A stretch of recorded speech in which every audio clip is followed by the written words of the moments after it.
तो hello students, आज हम पढ़ने जा रहे हैं हमारे एल्डिहाइड कीटोन एवं कार्बोक्सिलिक अम्ल का भाग नंबर 29। तो चलिए इसे शुरू करते हैं।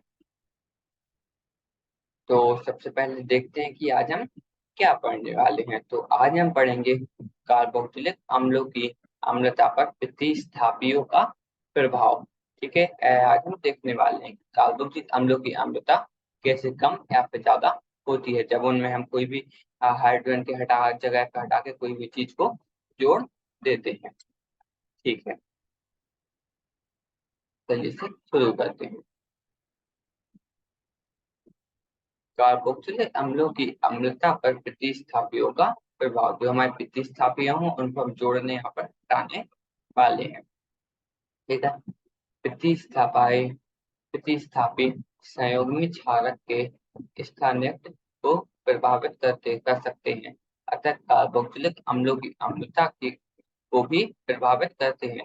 इलेक्ट्रॉन अपनयन करने वाले समूह प्रेरक और या अनुनादी प्रभाव द्वारा स्रावित को विस्थानित करके संयुग्मी क्षारक को स्थायन प्रदान करते हैं और कार्बोक्सिलिक अम्ल की अम्लता बढ़ा देते हैं।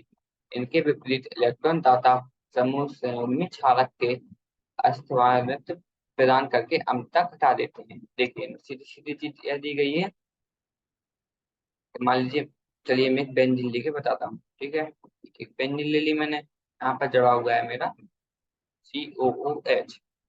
अगर मैं यहाँ पर एक ऐसी चीज जोड़ दूं, ठीक है, हाँ, तो मैं यहाँ पर एक ऐसी चीज जोड़ दूं जो हमें इलेक्ट्रॉन दे रहा है।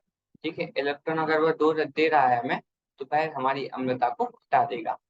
ठीक है, मान लीजिए मैं यहाँ पर जोड़ता हूँ OCH3 को। OCH3 के पास एक ऑप्शन, एक इलेक्ट्रॉन फ्री है, तो वह यहाँ पर जुड़ेगा। मान लीजिए OCH3 जुड़ गया, तो इसकी अम्लता मान लीजिए पहले थी हमारी, पीके था हमारा 5। ठीक है, तो हमारा पीके अब हो जाएगा हमारा, मान लीजिए 6 हो गया। ठीक है, तो यह इस तरीके से हमारे अम्लता को घटा देता है। ठीक है, तो आपको ध्यान रखना है कि जब भी कोई इलेक्ट्रॉन जो देने वाली चीज उसमें जुड़ जाए, तो वह हमारी अम्लता को घटा देती है। जबकि इसमें एक चीज को ध्यान रखिए,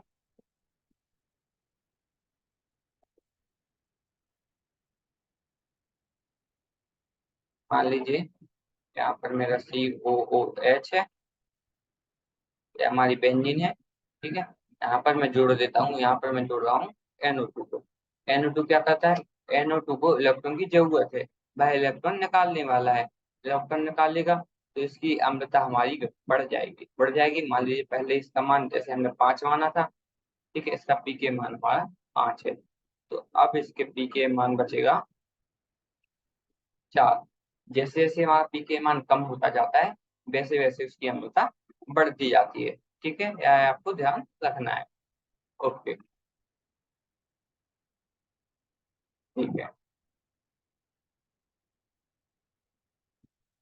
यहाँ पर भी बस यही दिया गया है कि देखिए जो हमारे कार्बोक्सिलिक अम्लों की अम्लता है यह प्रभावित करते हैं, मैंने बता दिया, इलेक्ट्रॉन अपचयन करने वाले समूह प्रेरक या फिर अनुनादी प्रभाव द्वारा स्राविंग को विस्तृत करके संयुग्मी क्षारक का स्थानीय प्रदान करते हैं और जो हमारे कार्बोक्सिलिक अम्ल की अम्लता बढ़ा देते हैं। मैंने बताया जो हमारे इलेक्ट्रॉन अपनयन करने वाले, इलेक्ट्रॉन अपनयन मतलब इलेक्ट्रॉन को निकालने वाले लोग, वह हमारे क्या कहते हैं, वह उसकी अम्लता को बढ़ा देते हैं। इसके विपरीत इलेक्ट्रॉन दाता जो हमें इलेक्ट्रॉन देते हैं, इसके उदाहरण में हमने क्या लिया था, इसके उदाहरण में लिया था हमने OCH3। इसके उदाहरण में हमने OCH3 लिया है। या क्या कहते हैं, यह हमारे संयुग्मी क्षारक को अस्थानित्व प्रदान करके अम्लता घटा देती है। मैंने बताया जब भी कोई इलेक्ट्रॉन देगा तो वह हमारी अम्लता को घटा देगा। बस यहाँ पे यही दिया गया था जो हमने सीधे सीधे समझ लिया है। ओके, अब देखते हैं हमारे इलेक्ट्रॉन विड्रॉइंग ग्रुप कहते हैं इसे। ठीक है, या फिर हम इलेक्ट्रॉन अपनयन ग्रुप कहते हैं। ठीक है, यह देखते हैं कि यह काम कैसे करता है, बता होता क्या है। ठीक है, ईडब्ल्यू जी का मतलब है हमारा इलेक्ट्रॉन विड्रॉइंग ग्रुप। विड्रॉइंग मतलब कि निकाल लेना। देखिए यहाँ पर लिखा है इलेक्ट्रॉन अपनयन करने वाले समूह EWG कार्बोक्सिलिक आयन को स्थायीकृत करते हैं, जिनसे अम्ल की सामर्थ्य बढ़ जाती है। ठीक है, जो हमारे अम्ल है उसकी सामर्थ्य यहाँ पर बढ़ जाएगी। भाई कैसे? देखिए यहाँ पर CO2 दिया गया है, यहाँ पर ऐसे लिखा है, इसको मैं O- मान लेता हूँ। ठीक है, इसको मैंने O- मान लिया, तो यहाँ पे हो जाएगा EWG। ठीक है, EWG क्यों हो गया? क्योंकि यह हमें इलेक्ट्रॉन यहाँ पे निकालने वाला है। ऑक्सीजन जो हमारा है उसको इलेक्ट्रॉन की जरूरत है, क्योंकि उसको इलेक्ट्रॉन से पेयर बनाने हैं। मान लीजिए यही चीज कहीं आके जुड़ गई, ये हमारी बेंजीन पे आकर यही चीज ऑक्सीजन के साथ जुड़ जाती है, तो वहां पर हमें इस चीज की जरूरत पड़ने वाली है। ठीक है, यह हमारा एक समूह यहाँ पर फ्री है, यह भी इससे जुड़ सकता है। तो हमें यहाँ पर सीधे सीधे इसको कैसे लिख सकते हैं? हम इसको यहाँ पर लिख देते हैं CO2। ठीक है, क्योंकि एक समूह हमारा यहाँ पर फ्री है, तो यह हमारा हो जाएगा इलेक्ट्रॉन अपनयन करने वाले समूह। ठीक है, अब देखते हैं हम EDG। EDG होते हैं हमारे electron donating group. Electron donating group कैसे था? देखिए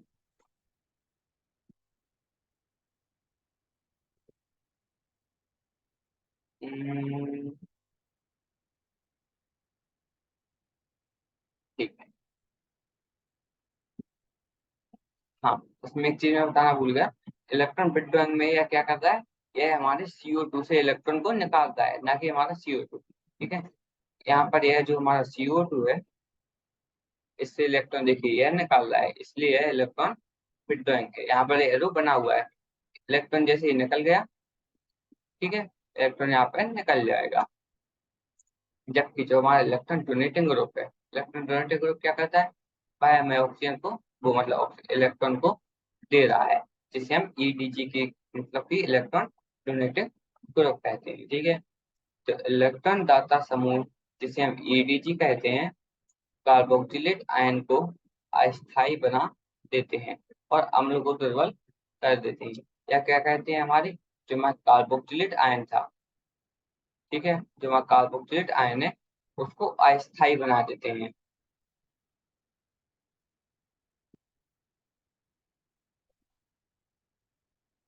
तो कुछ इस तरीके से था ना, यहाँ पर हमने बस हाइड्रोजन जोड़ देते थे और यहाँ पर हमारा आई था। तो ये क्या करता है? ये हमारे कार्बोक्सिलेट आयन को अस्थायी बना देता है। ठीक है, इसलिए इस अम्ल को दुर्बल कर देता है।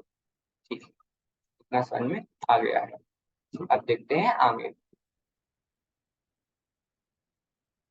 निम्नलिखित समूहों का प्रभाव अम्लता बढ़ाने में क्रम से है। यह कैसे? देखिए, CF3 की अम्लता बढ़ाने में सबसे ज्यादा है, NO2 उससे उससे कम, CN उससे कम, क्लोरीन उससे कम, क्लोरीन उससे कम, ब्रोमीन उससे कम, आयोडीन उससे कम, पीएच उससे कम। अगर मैं वहां पे CF3 जोड़ देता हूँ, तो वह अम्लता सबसे ज्यादा बढ़ाएगा। वह कैसे? देखिए, तुम्हारी एक बेंजीन है मान लीजिए, यहाँ पर मैं CF3 को जोड़ देता हूँ। ठीक है, यहाँ पर हमारा COH को लिख देते हैं। यहाँ पर CF3 जोड़ दिया, तो मान लीजिए इसका क्या है हमारा, यहाँ पर CF3 की जगह मैं एक्स लिख देता हूँ, ताकि मैं बार बार बदल पाऊँ। ठीक है, मान लीजिए यहाँ पर मैंने एक्स को जोड़ दिया, और इसकी अम्लता है हमारी 5। ठीक है, CF3 क्या करेगा? CF3 पता चला इसकी अम्लता को 3 तक ले आया, फिर 2 तक ले आया।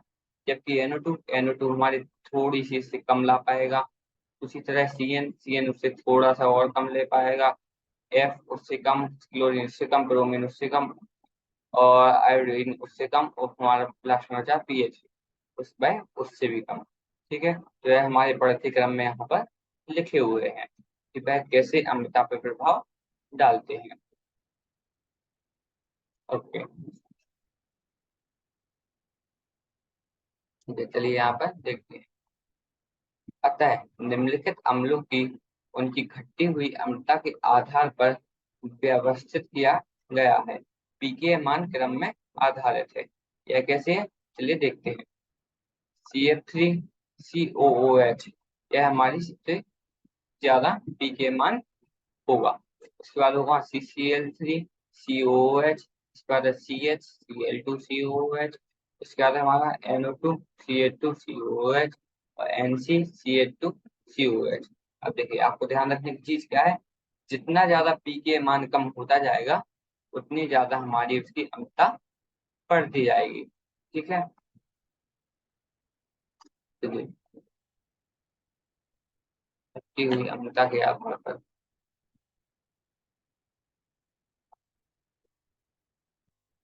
हाँ ठीक है।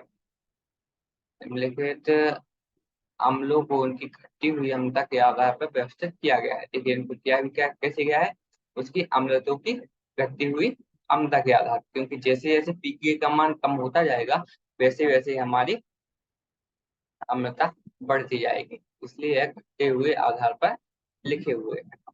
देखिए, CF3COH मैंने जैसे आपको ग्रुप पढ़ाए हैं उसी तरह से इनको लगाया हुआ है, उन्हीं आधार पर उसी हिसाब से इनकी अम्लता भी अलग अलग होने वाली है, उस तरह से इनकी बढ़ती जाएगी और इनकी घटती जाएगी। ठीक है, तो जो हमने पहले ग्रुप पढ़े हैं इन ग्रुप को आप अच्छे से याद कर लीजिएगा कि कैसे इनकी वजह से कैसे अम्लता बदल रही है, पता यह काफी ज्यादा महत्वपूर्ण भी है। ठीक है, ओके, देख ठीक है। तो देखिए, आज हमने पढ़ा कार्बोक्सिलिक अम्लों की अम्लता पर प्रतिस्थापियों का प्रभाव। ठीक है, तो प्रतिस्थापियों का प्रभाव हम यहाँ पर देख चुके हैं कि कैसे कैसे हम अलग अलग समूह जब इसमें लगा देते हैं तो उसमें फर्क कैसे पड़ता है। ओके, ठीक है।